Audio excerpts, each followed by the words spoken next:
السلام عليكم، سعد الله مساكم متابعينا الكرام حبايب قلبي. وهيتم شلون نبي نفرق بين الذكر والانثى في رخت الروس. طبعا انا بعلمكم معلومات الحين الفائده للجميع. طبعا انا اعرف حراره العين تصير حاره ذكر. طبعا هذا المربي ذكر وهذه انثى تكناع معينه. في طريقه المسح بس بوضح لكم صوره اقوى عشان الفائده للجميع. الأنثى تجيك ظهر فيها ظهر منه لأنها تبيض دقيقة.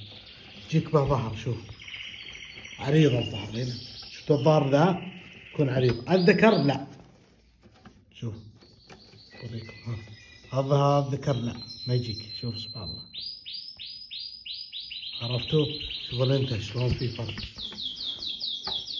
وأنا أحركها هنا، شوف الأنثى ظهر تجيك منتفخ، الذكر ممسوح. لا شوف في فرق ولا ما في فرق؟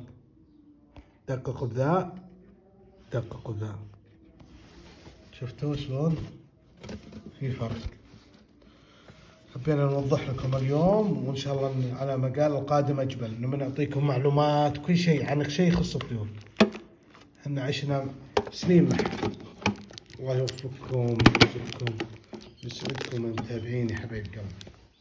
السلام عليكم ورحمة الله وبركاته.